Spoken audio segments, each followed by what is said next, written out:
انسان کا کمال. اب یہ انسان جو مجہول کو دریافت کرتا ہے، نامعلوم کو معلوم بناتا ہے، اس کے سوچنے کے طریقے جب فلاسفرز نے، حکماء نے، سائنٹسٹس نے تحقیق کیے تو دیکھا کہ 5 طریقے ہیں. کتنے طریقے ہیں؟ 5. میں نہیں کہہ رہا ہوں کہ 5 طریقے ہیں.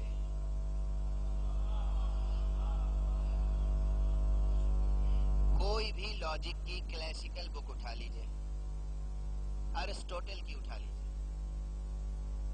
ارسطو نے جو کتاب لکھی ہے منطق کی، ارسطو منطق کے بابا آدم کہلاتے ہیں.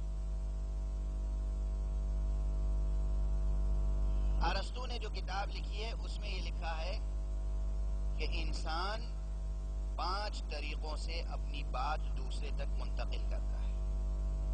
چھٹا کوئی طریقہ نہیں. ایک طریقے کا نام ہے برہان، ایک طریقے کا نام ہے جدل، ایک طریقے کا نام ہے خطابت، ایک طریقے کا نام ہے شاعری، ایک طریقے کا نام ہے مغالطہ، جسے اردو والے کہتے ہیں مغالطہ. 5 طریقے ہیں جسے صناعات خمس کہتے ہیں. 5 صنعتیں، 5 میتھڈز ہیں. ارسطوٹل نے لکھا ہے، پڑھ لیجئے گا. اور ارسطوٹل سے لے کر آج تک جتنی کلاسیکل لاجک کی کتابیں لکھی گئی سب میں ایک بھی اضافہ نہیں ہوا، نہ ایک کم ہوا.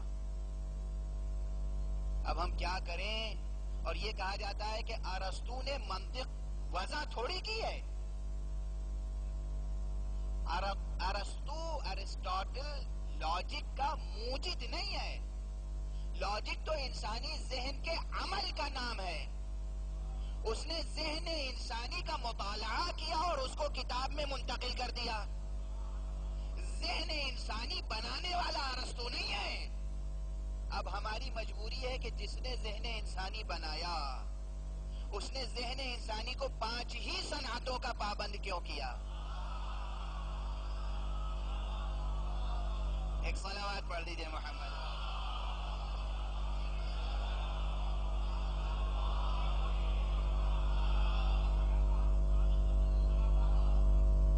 ہم کیا کریں؟ اس وقت میں بالکل حوزہ علمیہ کی اور اسے کہیے کہ کلاس روم کی بات کرنے لگا آپ سے. یہ لاجک کا سبق ہے. لاجک جو ہے اس میں صناعات خمس ہیں. 5 طریقے وہ ہیں کہ جن طریقوں سے انسان کمیونیکیٹ کرتا ہے. اور ہر انسان کی زندگی میں کبھی یہ موقع آتا ہے. یہ ہے کیا؟ میں مختصراً عرض کر دوں. 5 چیزیں ضروری ہیں. آج ایک اہم بحث چھڑ گئی ہے. صلوات پڑھ دیجئے محمد.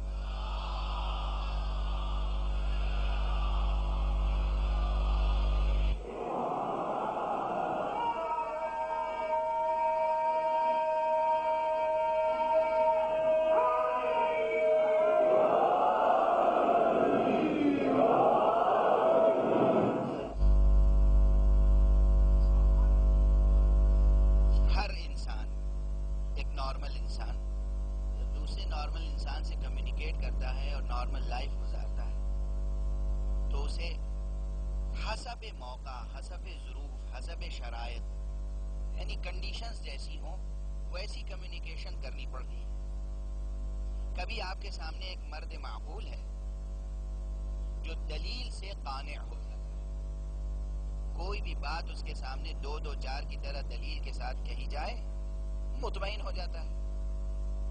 اگر اس کے سامنے 2 4 کی طرح دلیل نہ پیش کی جائے تو وہ کبھی مطمئن نہیں ہوگا. اس کے لیے آپ مجبور ہیں کہ دلیل و برہان ہی کا سہارا لیں. جب دلیل و برہان کا سہارا لیں گے تو وہ ایک صنعت ہے جسے کہتے ہیں صنعت برہان، جس میں دلیل پیش کی جاتی ہے. اگر کوئی شخص دلیل پیش کرنے پر قادر نہیں ہے تو پھر وہ مجبور ہوتا ہے اس شخص کو ہائر کرنے کے لیے جو دلیل پیش کر سکے. توجہ ہے؟ ہم میں سے پورا معاشرہ جو ہے وہ قانون داں تو ہے نہیں دنیاوی قانون کے لحاظ سے. اب اگر خدا نخواستہ کوئی شخص کسی ایسے مسئلے میں گرفتار ہو گیا جس میں قانونی چارہ جوئی کا مرحلہ آ گیا، جج کے سامنے جانا ہے، قاضی کے سامنے جانا ہے، حاکم کے سامنے جانا ہے، منصف کے سامنے جانا ہے، اور منصف اور حاکم اور قاضی اور جج وہ ہوتا ہے جس کے سامنے آپ جا کر تقریر کریں تو کہتا ہے خطابت نہ کرو میرے سامنے. آپ شعر سنائیں وہ کہتا ہے شاعری نہ کرو میرے سامنے. جذبات کا یہاں کوئی کام نہیں ہے. دلیل لاؤ. تم دلیل پیش نہیں کر سکتے تو اس ماہر کو لاؤ جو دلیل پیش کرے. توجہ توجہ. زندگی کی کتنی بڑی ضرورت ہے دلیل و برہان سے گفتگو کرنا. ہر شخص کو ضرورت پیش آ سکتی ہے. یا آپ خود دلیل قائم کریں یا آپ ماہر قانون کو لے کر آئیں کہ جو مخصوص ہے دلیل پیش کرنے کے لیے. دست ادب جوڑ کے عرض کر رہا ہوں،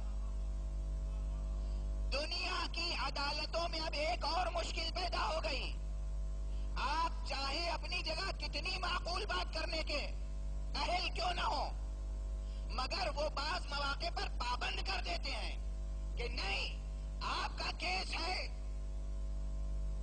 تو آپ بحث نہیں کریں گے. بحث کرنے کے لیے کوئی ایڈوکیٹ ضروری ہے.